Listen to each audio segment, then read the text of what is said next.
Okay, so let's go back to your earlier point about his decision on soccer. That seems to have stalled the whole thing. Is soccer? I saw the mayor tweeted that none of the headlines have been right. It's never been a done deal, and it's not dead now. Is it dead now? No, I agree with the mayor that it's murky. I think there is still an opening. I think there's an opening with the governor. I think there's an opening with the Board of Aldermen. It's a tiny opening, and we're getting to the point where it's going to close, at least within the window that they want.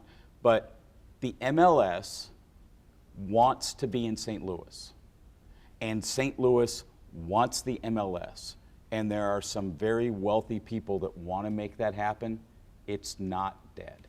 And it seems like it's something that St. Louis wants across the city and the county. Is that fair? Well, soccer is huge in the county. That's why we're having the big, ongoing debate about soccer in Maryland Heights and how much money the county is going to spend to put soccer fields out there and expand soccer. It's why Game On came to Chesterfield and said we want to build this big soccer complex out here. Soccer is very much alive in St. Louis County. I think because Stenger keeps saying that the downtown soccer stadium is not our fight, we were never invited to weigh in on it, a lot of county residents are following suit and saying, well, we're going to just, again, wait and see what happens with soccer downtown and keep worrying about our own little soccer fields out here in the county, which aren't so little, by the way.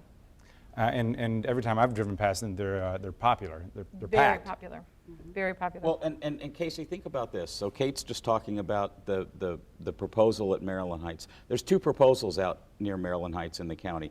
There's one for a bunch of soccer fields, and there's one for a new ice hockey stadium or facility for both youth and the St. Louis Blues. So keep that in mind.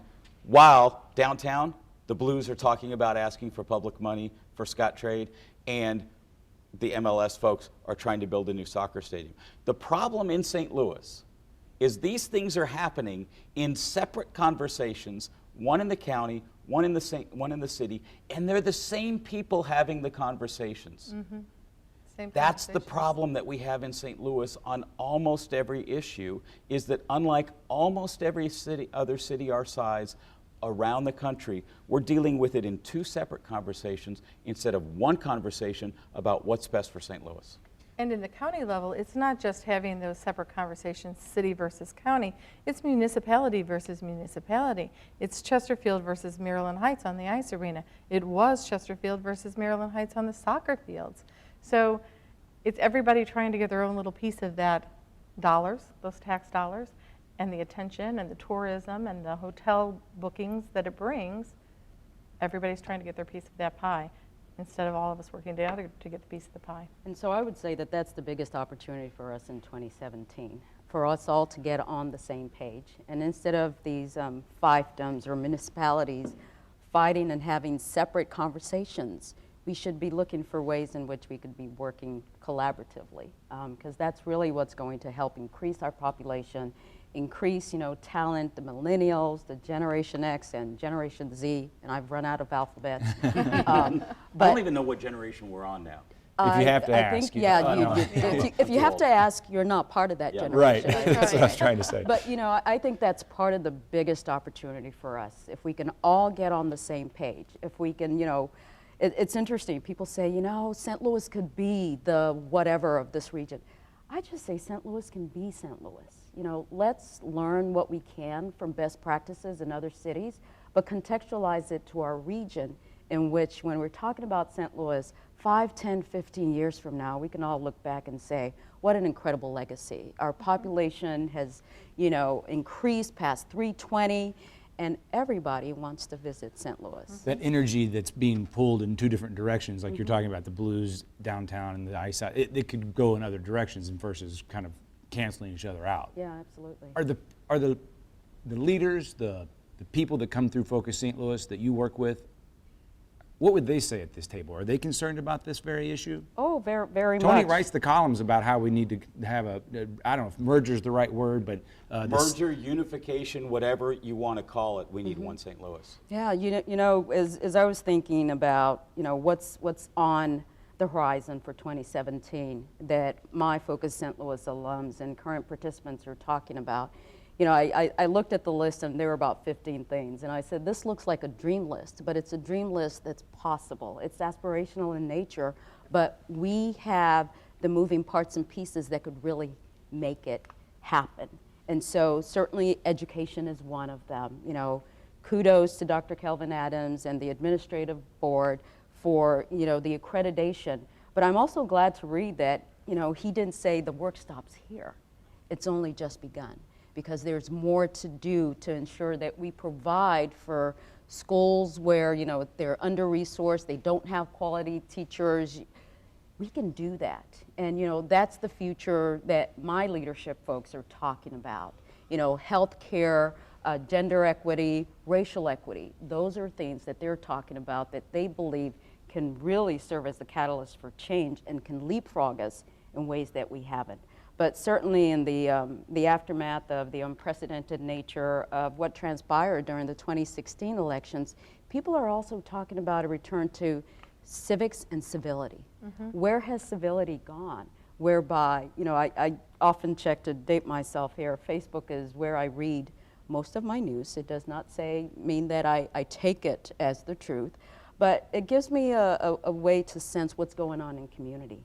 And in the aftermath of the elections, you know, I'm reading postings where people are saying, I'm not going to this family dinner because I know there's going to be disagreement. I'm saying, hold it, people. Where's civility? Where's respect? Where's listening? If we don't figure out ways in which we can bridge the lack of civility that happened in the aftermath of the elections, where does the future lie? But I think that my leaders that have gone through our program are starting to talk about that we need to return to civility. We need to return to civic engagement, political engagement, because it was a wake-up call for some, not all. I think the civic engagement part there is key. I live in West County, I work downtown, and I live in two different worlds sometimes. And that's part of our problem. Some of it's black and white, some of it's geographic, but we can't be civil if we don't do a better job of understanding each other and getting to know each other. And that's one of the problems we have in a place where like St. Louis, where we're so divided by municipality, Maryland Heights versus Chesterfield versus Baldwin versus Eureka versus Crestwood versus Florissant versus, you know, Afton, whatever, by city, by county, by black and white.